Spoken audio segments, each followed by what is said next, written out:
ಹೋರಾಟಕ್ಕೆ ಬಂದು ಭಾಗವಹಿಸುತ್ತಿದೆ.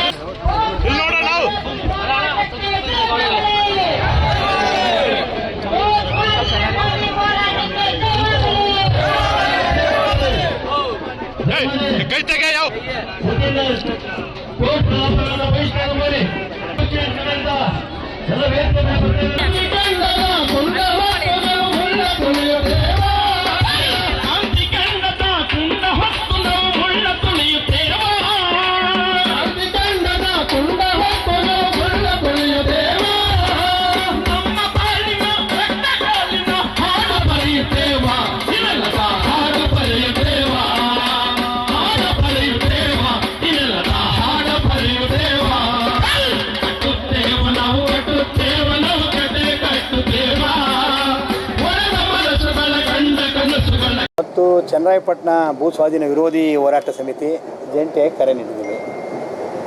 ರಾಜ್ಯದ ಮೂಲೆ ಮೂಲೆಗಳಿಂದಲೂ ಕೂಡ ಎಲ್ಲ ಚಳವಳಿಗಾರರು, ಅದು ರೈತ ಚಳವಳಿಗಾರರು, ದಲಿತ ಚಳವಳಿಗಾರರು, ಕಾರ್ಮಿಕ ಚಳವಳಿಗಾರರು, ಮಹಿಳೆ ಮತ್ತು ಯುವಜನ ಚಳವಳಿಗಾರರು, ವಿದ್ಯಾರ್ಥಿ ಚಳವಳಿಗಾರರು, ಸಾಹಿತಿ ಕಲಾವಿದರು ಇವತ್ತು ಬರ್ತಾಯಿದ್ದಾರೆ.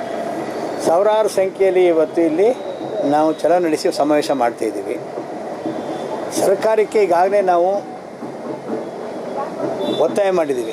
ಇವತ್ತು ನಮಗೆ ದೇವನಹಳ್ಳಿ ವಿಚಾರದಲ್ಲಿ ನಿನ್ನೆ ಸರ್ಕಾರ ಏನು ತೀರ್ಮಾನ ಮಾಡಿದೆ ಅದು 13 ಹಳ್ಳಿ ರೈತರಿಗೆ ಮೊದಲನೇದಾಗಿ ಒಪ್ಪಿಗೆ ಇಲ್ಲ.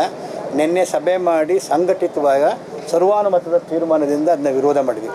ಸಂಯುಕ್ತ ಹೋರಾಟ ಕರ್ನಾಟಕ ಕೂಡ ಅದೇ ನಿಲುವನ್ನು ವ್ಯಕ್ತಪಡಿಸಿದ್ವಿ ಇಬ್ಬರು ಜಂಟಿಯಾಗಿ.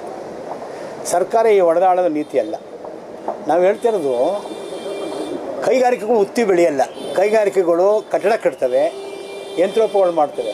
ಅದಕ್ಕೆ ಜಾಗ ಫಲವತ್ತಾದ ಭೂಮಿ ಬೇಕಾಗಿಲ್ಲ. CND ಲ್ಯಾಂಡ್ ಅಂತ ಕರ್ನಾಟಕದಲ್ಲಿ ಬೇಕಾದಷ್ಟಿದೆ. CLND ಲ್ಯಾಂಡು ವ್ಯವಸಾಯಕ್ಕೆ ಉಪಯೋಗ ಇಲ್ಲ. ಅಲ್ಲಿ ಕಟ್ಟಡ ಕಟ್ಟೋಕ್ಕೆ, ಯಂತ್ರೋಪಗಳು ಮಾಡೋಕ್ಕೆ, ಇನ್ಯಾವುದೋ ಕೈಗಾರಿಕಾ ವಸ್ತುಗಳ ತಯಾರು ಮಾಡೋಕ್ಕೆ ಸೂಕ್ತವಾದ ಜಾಗ. ನಿಮಗೆ ದೇವನಹಳ್ಳಿಲಿ ಆ ಭೂಮಿ ನೋಡಿದ್ರೆ ಚಿನ್ನ ಹಾಕಿ ಚಿನ್ನ ಬೆಳೆಯುವಂಥದ್ದು. ಮತ್ತು ಕರ್ನಾಟಕದಲ್ಲಿ 87% ಸಣ್ಣ ಹಿಡುವಳಿದಾರಿದ್ದೀವಿ. 1 ಎಕರೆ ಇದ್ದರೂ ಕೂಡ 10 ಜನ ಗೌರವದಿಂದ ಬದುಕ್ತೀವಿ. ಬಡತನ ಇದ್ದರೂ ಕೂಡ ಗೌರವದಿಂದ ಸ್ವಾಭಿಮಾನ ಬದುಕ್ತೀವಿ. ಈಗಾಗಲೇ ಇಲ್ಲಿ ಭೂಮಿಯನ್ನು ಕಿತ್ಕೊಂಡು ವಿಮಾನ ನಿಲ್ದಾಣಕ್ಕೆ, ಕೈಗಾರಿಕಾ ಅಭಿವೃದ್ಧಿಗೆ ಅವರು ಬೀದಿ ಪಾಲಾಗಿದ್ದಾರೆ. ಅವರ ಅಳುಲನ್ನು ಕೇಳೋಕ್ಕಾಗೋದಿಲ್ಲ. ಈ ಸರ್ಕಾರಗಳಿಗೆ ಈ ರೈತರಿಗೂ ಭೂಮಿಗೂ ಇರೋ ಸಂಬಂಧದ ಬಗ್ಗೆ ಅರ್ಥವಾಗ್ತಾ ಇಲ್ಲ. ಅವ್ರಿಗೆ ಬರೀ ಕಾರ್ಪೊರೇಟ್ ಕಂಪ್ನಿಗಳು ಉತ್ಪಾದನೆ ಮಾತ್ರ ಕಾಣ್ತವೆ. ಅದರಿಂದ ಯಾವುದೇ ಕಾರಣಕ್ಕೂ ನಾವು 1777 ಎಕರೆ ಭೂಮಿಲಿ 1 ಇಂಚು 1 ಗುಂಟೆನೂ ಕೂಡ ಬಿಟ್ಕೊಡೋದಿಲ್ಲ.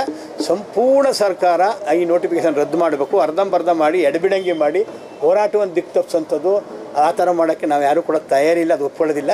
1777 ಎಕರೆ ಹಾಕಬೇಕು. ಸರ್ಕಾರಕ್ಕೆ ಇವತ್ತು ನಾವು ತಹಸೀಲ್ದಾರ್ನ ಇವತ್ತು 2 ಗಂಟೆಗೆ ವೇದಿಕೆ ಹತ್ರ ಕರೆಸ್ತಾ ಇದ್ದೀವಿ.